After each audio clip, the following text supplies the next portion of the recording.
an Omega rejected by her alpha. Left to freeze in a rotting cabin in the Montana mountains, she fed a starving black pup, her only companion in the silence. But when 4 massive wolves surrounded her porch, she realized the pup wasn't a stray. He was the missing heir, and his uncle, the most feared alpha in North America, had just claimed her as his mate. If this story moved you, subscribe and drop a comment below. Let's keep these powerful stories alive together. They say the winter in the Bitterroot Mountains takes the weak, but Amos's rejection took Cora's soul long before the first snow ever fell. She thought dying out there alone was her fate, until the starving pup she fed from her porch brought the most dangerous predators in North America straight to her door. The rusted cast-iron stove in the corner of the cabin barely held back the bitter Montana cold. Cora blev onherraf, blistered hands, and pulled her frayed wool sweater tighter around her shoulders. Her name was Cora Holloway, and by every law her pack lived by, she shouldn't still be breathing. To be born an Omega in the Silver Pines pack was to be born into servitude. Omegas were the peacekeepers, the nurturers, the ones meant to soothe the volatile tempers of alphas and betas. But in the modern wolf world, tradition had been slowly eaten away by a ruthless obsession with power and bloodlines. She'd clung to one foolish hope, the mating run. She still remembered the crisp scent of autumn leaves on October 12th, the night the moon hung full, and the pack gathered in the clearing. Amos Brentwood, the future alpha of Silver Pines, stood at the center of it all.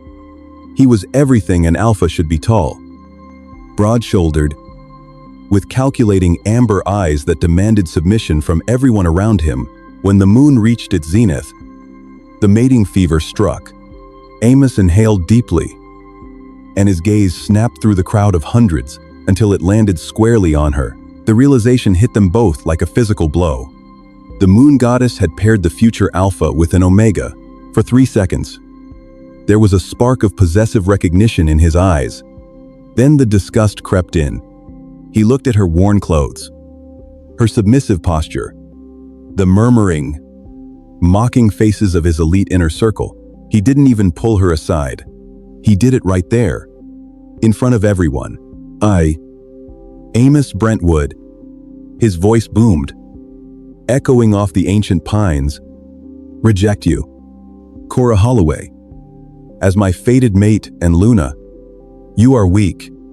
You are Omega. You are nothing to this pack. The pain of a mate rejection isn't a metaphor. It's a biological tearing. Cora's knees hit the dirt. Blood dripped from her nose as the pack bond severed, ripping half her soul away. And then, to make it worse, Amos immediately turned and offered his mating bite to Harper Reynolds, a brutal, high-ranking Delta female whose family owned half the real estate in the county.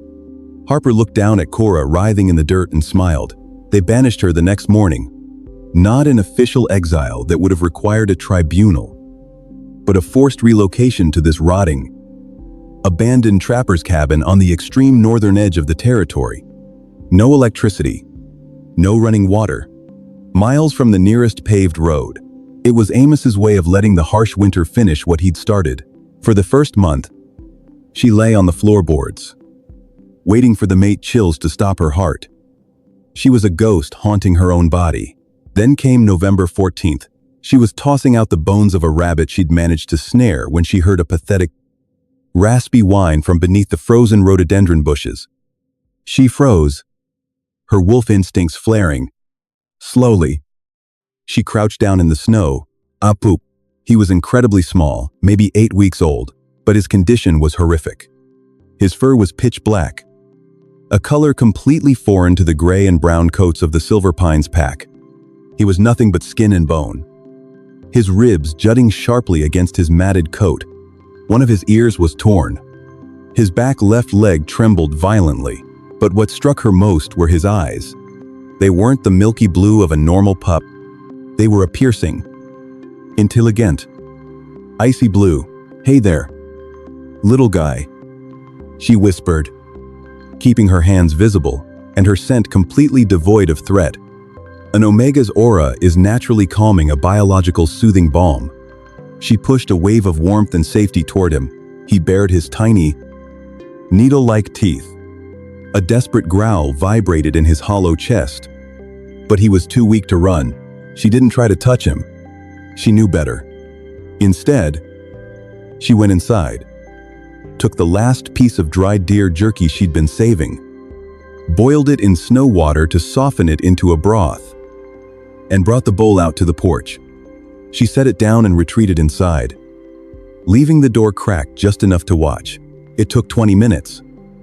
But eventually, the black pup crept onto the porch and devoured the broth. That became their routine. Every day at 4 o'clock, she'd leave food out for him: scraps, boiled roots, whatever she could forage or snare.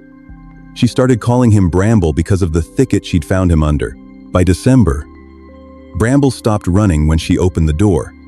By Christmas Eve, he was sleeping at the foot of her lumpy mattress, his small body a furnace of heat against her freezing toes. He became her lifeline. She talked to him when the silence of the cabin threatened to drive her mad. She cried into his black fur when the phantom pains of Amos's rejection flared up.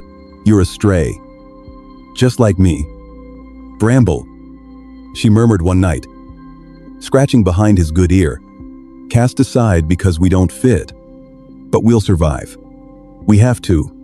Bramble would look at her with those ancient, icy blue eyes, and she could swear he understood every word. He was growing exceptionally fast.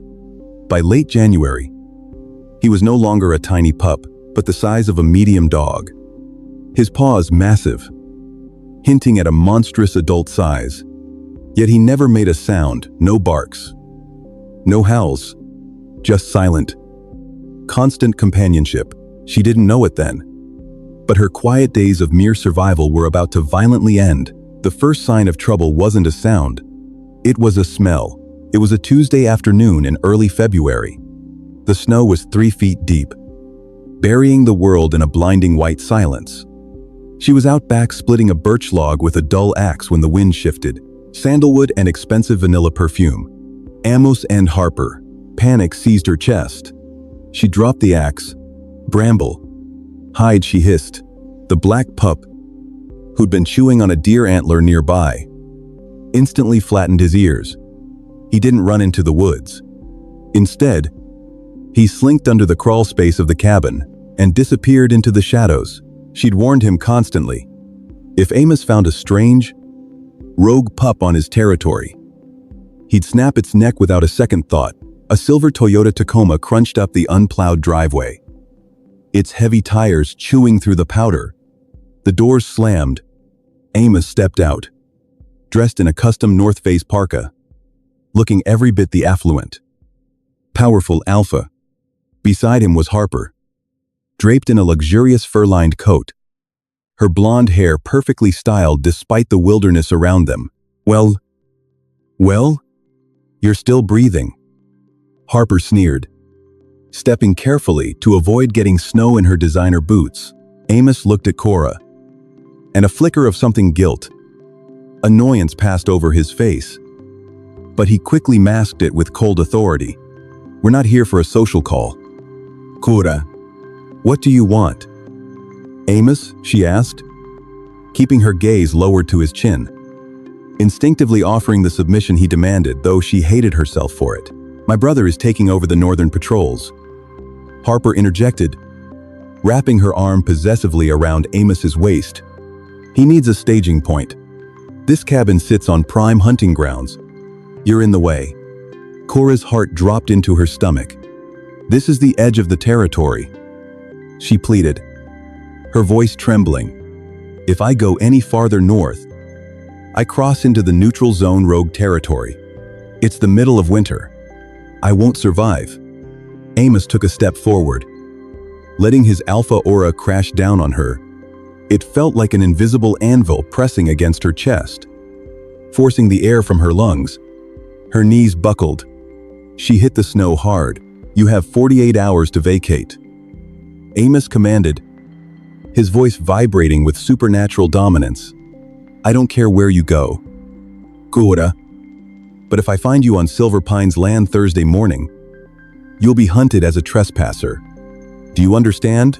From beneath the cabin floorboards, a low, guttural vibration rumbled. It was so deep it shook the snow off the porch railing. Bramble, Amos's head snapped toward the cabin, his eyes narrowing. What was that? Nothing. She gasped, forcing herself to stand, trying to block his view of the crawl space. Just the wind in the old pipes. I understand. Alpha, I'll be gone. Amos stared at her for a long, suffocating moment before turning away. See that you are. They drove off, leaving her bruised, freezing, and utterly broken. She sat in the snow and wept until her tears froze on her cheeks. 48 hours. She had no money, no vehicle, nowhere to go. Heading into rogue territory meant certain death at the hands of feral wolves or starvation. Bramble crawled out from under the cabin and nudged his wet nose against her cheek, whining softly, "It's over." Bramble, she sobbed, burying her face in his thick, black fur. "I'm so sorry. I can't protect you anymore."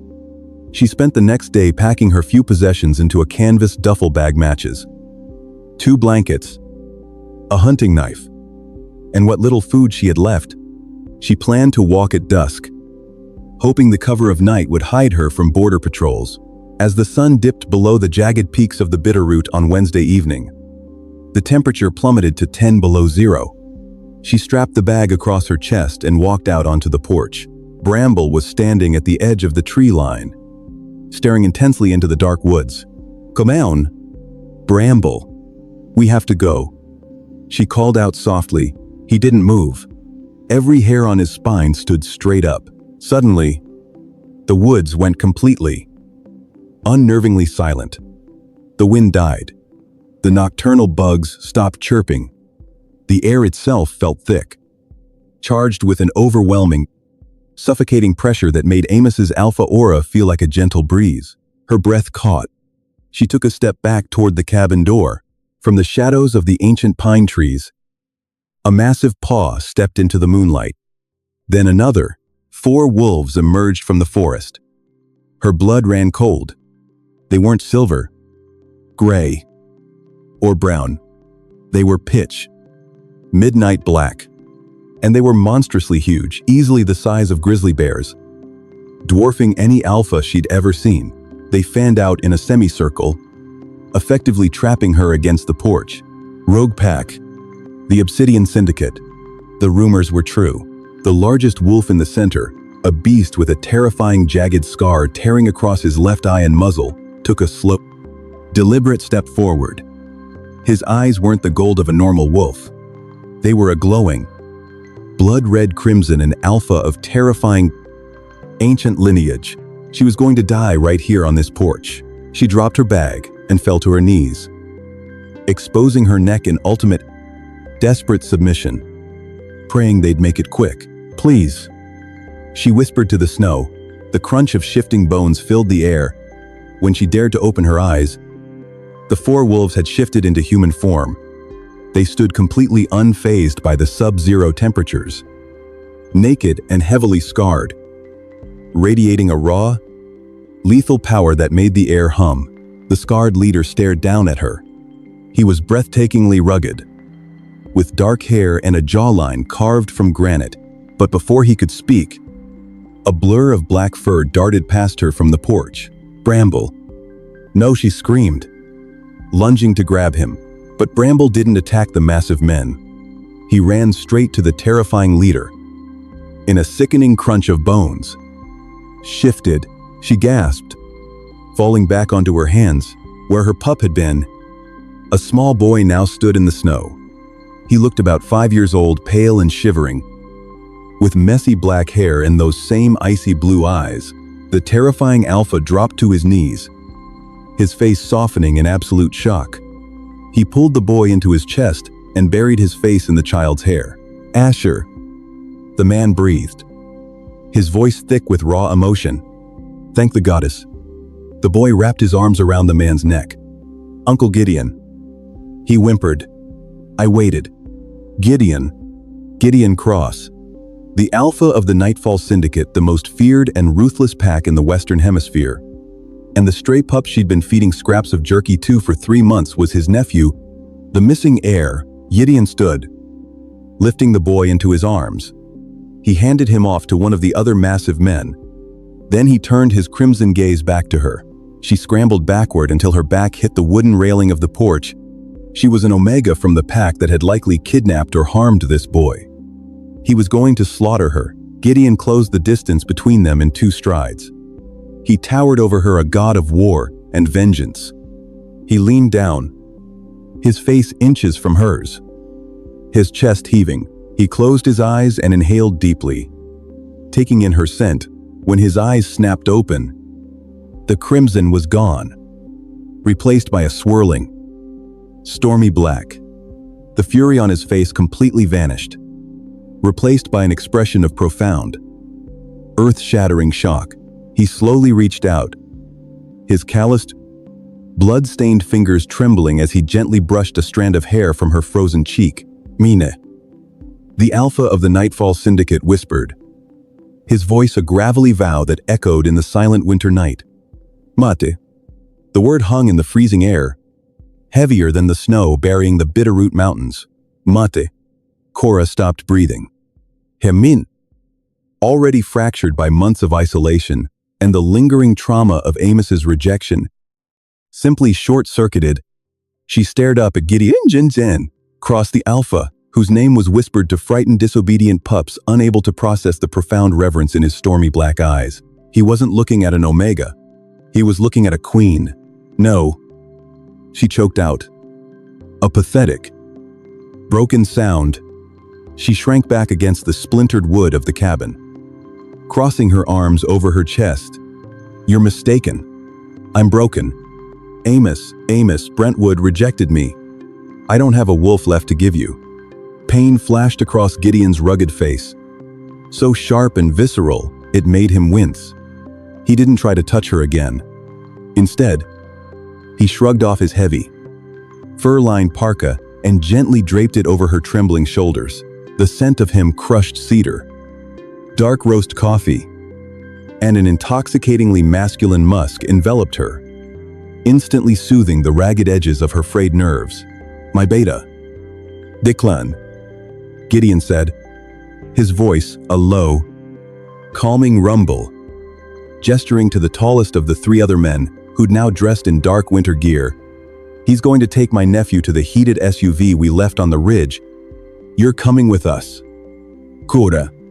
You will never be cold or hungry again. Before she could process how he already knew her name, a frantic tugging at her snow-soaked jeans drew her attention. Asher, the boy she'd known as Bramble, was looking up at her, his icy blue eyes wide with urgency. Cora has to call me. Uncle Gid. Asher whispered, his teeth chattering despite being held by a massive enforcer. The bad lady is coming back. The yellow-haired lady who threw me in the freezing river. The blood drained from her face. Harper. Gideon's head snapped toward his nephew, his aura instantly shifting from protective warmth to a suffocating, lethal bloodlust. What yellow-haired lady? Asher. Harper Reynolds. Cora whispered, the puzzle pieces slamming together with sickening clarity. Her family owns Reynolds Holdings, the biggest real estate and logging conglomerate in Kootenai County. Amos just took her as his mate. Allo. Vibrating growl ripped from Gideon's throat. The Nightfall Syndicate had been expanding their legitimate business operations into Idaho, threatening the Reynolds monopoly. Kidnapping the heir to the syndicate wasn't just an act of cruelty, it was a calculated act of war, meant to force Nightfall back into the shadows, and Harper had dumped him in the neutral zone, deep in the bitter roots. Assuming the harsh winter would erase all evidence of her crime, Alpha. Declan warned, his voice tight. Headlights approaching from the south. Cora looked past the tree line. The sweeping beams of high-powered off-road lights were cutting through the falling snow, moving rapidly up her unplowed driveway. They hadn't given her 48 hours. Amos and Harper had returned. Stay behind me. Little wolf. Gideon murmured, his tone leaving no room for argument. He stepped in front of her. His broad back and impenetrable wall between her and the approaching vehicles, Declan and the two other enforcers melted into the shadows of the pines. Their eyes flashing silver as they partially shifted. Waiting. 3 heavy-duty Ford F-250s slammed to a halt in the clearing. The doors opened, and out stepped Amos, Harper, and Harper's brother, Preston Reynolds. Flanked by half a dozen of Silver Pine's toughest enforcers, they were carrying heavy canisters. Gasoline. They hadn't come to evict her. They'd come to burn the cabin down, ensuring no trace of Asher or the Omega who might have seen him was ever found. "I thought I told you," Amos began, his alpha voice booming across the clearing. But the words died in his throat as he fully took in the scene. Gideon Cross stood casually at the bottom of the porch steps, hands in his pockets, his crimson eyes glowing like embers in the dark. Amos faltered, taking an involuntary step back. Every instinct in his body screamed at him to submit. The Silver Pines enforcers behind him immediately dropped their gaze to the snow, whimpering softly at the sheer, suffocating pressure of Gideon's presence. "Amos Brentwood," Gideon said. His voice wasn't loud, but it carried a terrifying, lethal weight that echoed off the mountains. "You have something that belongs to me. Or rather, your new mate does." Harper pushed past Amos, her face pale but twisted in a mask of arrogant defiance. "We're on Silver Pine's territory. You have no jurisdiction here. Cross, take your rogue filth and get out, or the regional council will have your head." Gideon chuckled, a dark, humorless sound that made the hairs on Cora's arms stand up. "Jurisdiction. You abducted my brother's 5-year-old son from a playground in Coeur d'Alene. You drove him across state lines and threw him into the Clark Fork River to drown. And when he miraculously survived and sought shelter on your land, you came tonight to burn him alive." Amos turned to Harper, his amber eyes wide with genuine shock. "What is he talking about?" Harper, "A pup. You said this cabin was just a staging point for Preston." "He's lying," Harper shrieked, though her trembling hands betrayed her. "Kill them. Amos. Defend our borders." Amos hesitated. He was arrogant, but he wasn't suicidal.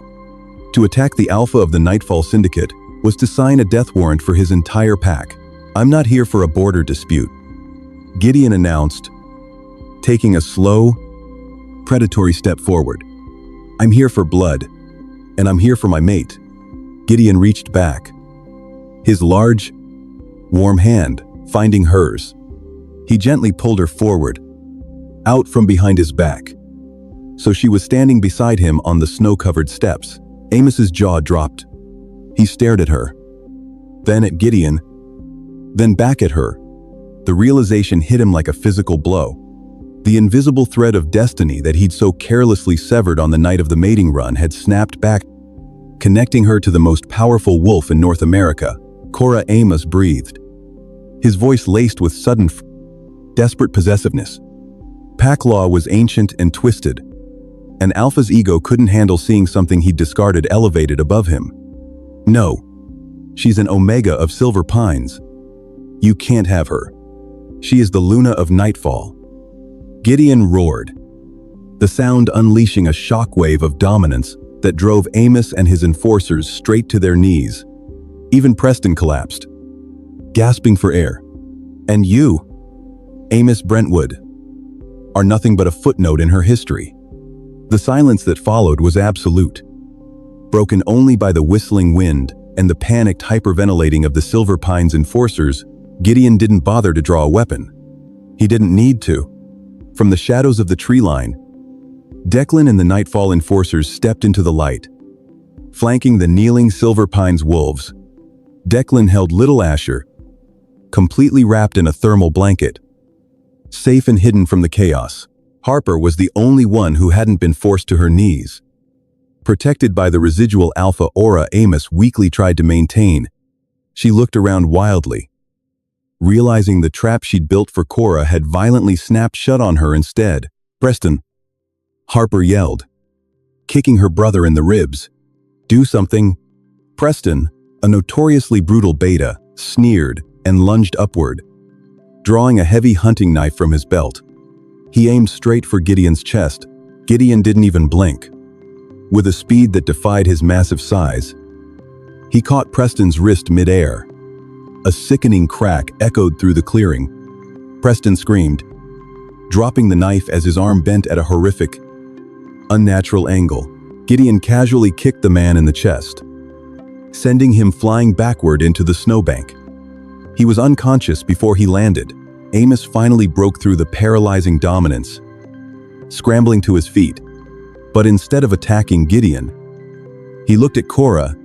His amber eyes were wide, filled with a frantic, pathetic desperation. "Cora, please," Amos pleaded, holding his hands out toward her. "You belong with your pack. I made a mistake. I was pressured by my father, by the council. If you come back, I'll reinstate you. I'll make you a beta female. You don't know these wolves. Cora, they're monsters." Cora stared at the man who'd been the center of her universe since childhood. She looked at his expensive coat, his perfectly styled hair, and the utter cowardice radiating from every pore. Then, she looked at the oversized fur-lined parka wrapped around her shoulders, smelling of cedar and safety. She looked at the terrifying alpha beside her, who'd treated a broken Omega with more reverence in 5 minutes than Amos had shown her in a life. The shattered pieces of her soul, the ones she thought were dead, suddenly flared to life. It wasn't the spark of an Omega. It was the raging inferno of a Luna. She stepped away from Gideon, moving down one step. The Nightfall Alpha tensed, ready to protect her. But he held his ground, allowing her this moment. "You didn't make a mistake, Amos," she said, her voice eerily calm and surprisingly steady. "You revealed exactly who you are. You broke our bond because you valued real estate and politics over the goddess's will. You threw me away to die in the snow. Cora, do not speak my name," she commanded. To her absolute shock and Amos's visible horror, a wave of pure, unfiltered authority rolled off her words. An Omega's power lies in their emotional resonance. When weaponized, it can crush an Alpha's will faster than any physical violence. Amos physically flinched. Clutching his chest, she turned her gaze to Harper, who was shaking violently beside Amos's truck. "And you? You thought you could murder a child to secure a logging contract for Reynolds Holdings. You thought you could use me as collateral damage." She looked back at Gideon. His eyes were entirely black, swirling with pride and awe as he watched her take control. "Alpha Cross," she said, her voice ringing clear in the frozen air. "As the Luna of Nightfall, what is the penalty for the attempted murder of an heir and trespassing upon my territory?" Gideon smiled, a slow, lethal showing of white teeth. "Death, my Luna, or complete. Utter down. I don't want their blood on my snow," she declared, turning back to Amos. "Amos Brentwood, you will step down as Alpha of Silver Pines by sunrise. Turning control over to the regional council, you will surrender Harper and Preston Reynolds to the human authorities in Kootenai County with a full confession of kidnapping and attempted murder, complete with the GPS data from your trucks." Amos opened his mouth to argue, but she raised a hand, her Omega resonance flaring into a suffocating pressure. "If you do not," she warned, her voice dropping to a deadly whisper, "the Nightfall Syndicate will not stop at your borders. We will dismantle your pack, seize your lands, and I will personally see to it that you spend the rest of your miserable life as a rogue, hunted and starved, just like you intended for me." Amos fell to his knees in the snow, his head bowed in absolute defeat. Harper fell beside him, sobbing hysterically as she realized her wealth and status were entirely gone. Cora turned her back on them and walked up the steps toward Gideon. He reached out, wrapping his massive arms around her and pulling her flush against his solid chest. "Let's go home, Cora," he whispered into her hair, pressing a gentle kiss to her temple. She didn't look back as they walked to the waiting SUVs. She climbed into the heated back seat and immediately pulled a shivering Asher into her lap. The little boy buried his face in her neck. His breathing finally slowing as he recognized her scent, Gideon slid in beside her. His thigh pressing against hers, a grounding, unyielding presence, as the convoy of black SUVs reversed down the driveway, leaving the ruined Alpha and his treacherous mate in the snow. She looked out the window at the rotting cabin. It was no longer a tomb. It was the place where the weak Omega had died and a queen had been forged. They say the winter takes the weak, but it merely burns away the fragile layers we hide behind. Leaving only tempered steel, Amos threw her to the cold to die. But the snow gave her a son to protect and a king who recognized her worth. She was Cora Cross, Luna of the Nightfall Syndicate, and she would never be cold again. I've spent years studying stories where rejection becomes the catalyst for transformation, where the people thrown away as worthless become undeniable. This is one of those stories. An Omega, a rejection, a starving pup, and the king who saw her worth when no one else did. 5 takeaway points. Point 1. Rejection isn't just emotional pain, it's a physical tearing that can break you if you let it define you. When Amos rejected Cora in front of the entire pack, her knees hit the dirt and blood dripped from her nose. The pack bond severed, ripping half her soul away. She spent the first month on the floorboards waiting for the mate chills to stop her heart, a ghost haunting her own body. Point 2. Sometimes what you save becomes the thing that saves you. Cora found a starving black pup under the frozen bushes and fed him the last piece of jerky she had. She called him Bramble. By Christmas, he was sleeping on her mattress, keeping her freezing toes warm. He became her lifeline, the reason she kept talking, kept crying, kept surviving when the silence tried to swallow her whole. Point 3. The people who discard you will always come back desperate when they see someone else values what they threw away. Amos gave Cora 48 hours to leave. But when he saw her standing beside Gideon Cross, the most powerful alpha in North America, his voice cracked with frantic possessiveness. You belong with your pack. I made a mistake. An alpha's ego can't handle seeing what he discarded elevated above him. Point 4. Real power doesn't always roar, sometimes it's the quiet command that makes an alpha physically flinch. When Amos tried to speak her name, Cora said, "Do not speak my name."